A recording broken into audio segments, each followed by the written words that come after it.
प्रत्येक मनुष्य के मन में कभी न कभी यह प्रश्न आता ही है कि क्या मनुष्य अपने कर्मों द्वारा अपना भाग्य बदल सकता है या फिर उसका भाग्य व घटनाएं पूर्व काल से ही निश्चित हैं। ये दोनों ही बातें आपस में एक दूसरे के विरोध में हैं। फिर सत्य क्या है?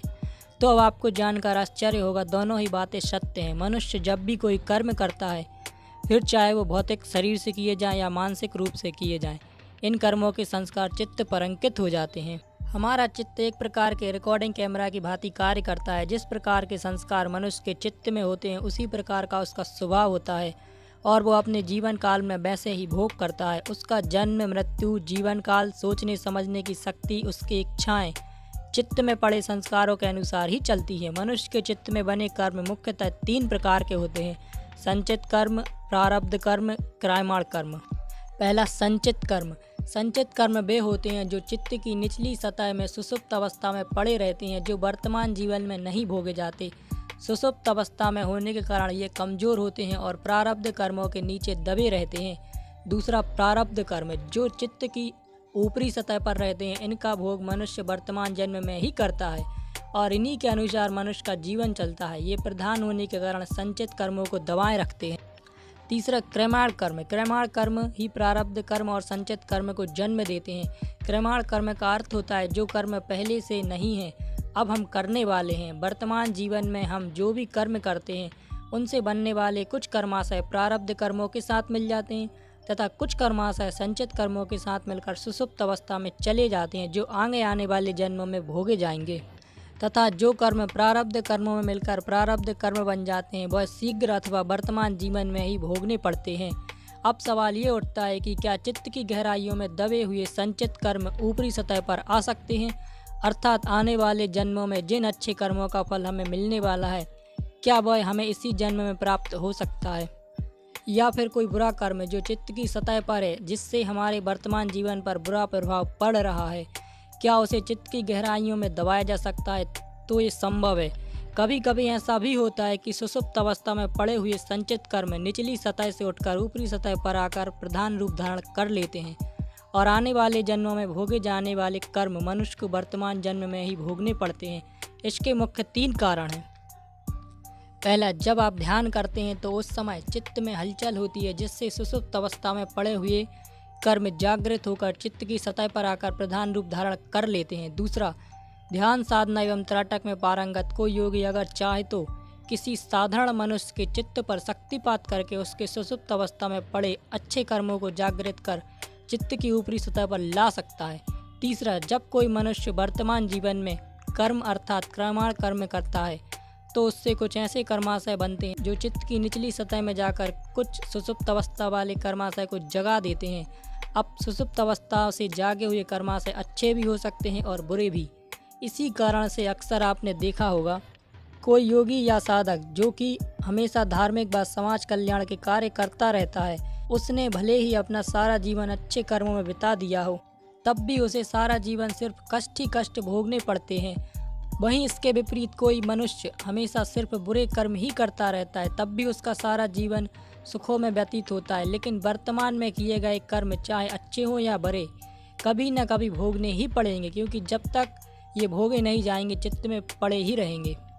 संपूर्ण जगत में एकमात्र मनुष्य ही ऐसा प्राणी है जो कर्म कर सकता है एवं कर्मों का भोग भी कर सकता है, जबकि मनुष्य को छोड़कर धरती पर रहने वाले अन्य सभी प्राणी सिर्फ कर्मों का भोग कर सकते हैं, कोई भी नए कर्म नहीं कर सकते। इसलिए इनके संस्कार धीरे धीरे नष्ट होते चले जाते हैं, लेकिन किसी भी प्रकार से नए संस्कार नहीं बनते। जब कोई जीवात्मा अपने मनुष्य योनि में मिलने वाले जन्मों में सिर्फ पाप कर्म ही करती चली जाती है, तो अधिक पाप कर्म बढ़ जाने के कारण उसे इन पाप कर्मों को भोगने के लिए अन्य योनियों में जन्म लेना पड़ता है।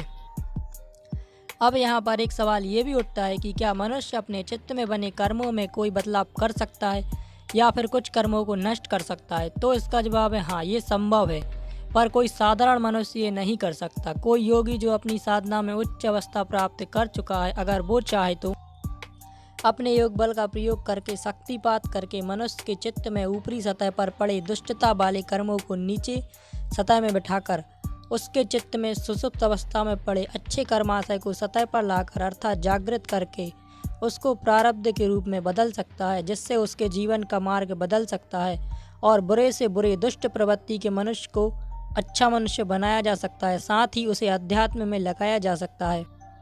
लेकिन किसी व्यक्ति के कर्मों में पूर्णतः बदलाव नहीं किए जा सकते, क्योंकि प्रकृति के नियम सर्वोच्च हैं।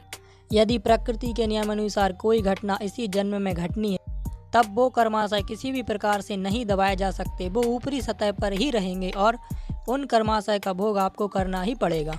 अब यदि कोई साधक जन्म मृत्यु के चक्र से निकलना चाहता है, अर्थात मोक्ष को प्राप्त करना चाहता है, तो उसकी पहली शर्त है कि उसके द्वारा किए गए कर्मों से अब आगे कोई भी कर्माशय ना बने, और जो कर्माशय पहले से चित्त में संचित हैं उनको पूर्ण रूप से समाप्त किया जाए। इसके लिए साधक को आध्यात्मिक जगत में उच्च अवस्था प्राप्त करते हुए अपनी संपूर्ण इंद्रियों को अंतर्मुखी बनाना पड़ेगा, जिससे उसके चित्त पर ऋतंभरा प्रज्ञा का प्रकाट्य हो जाएगा।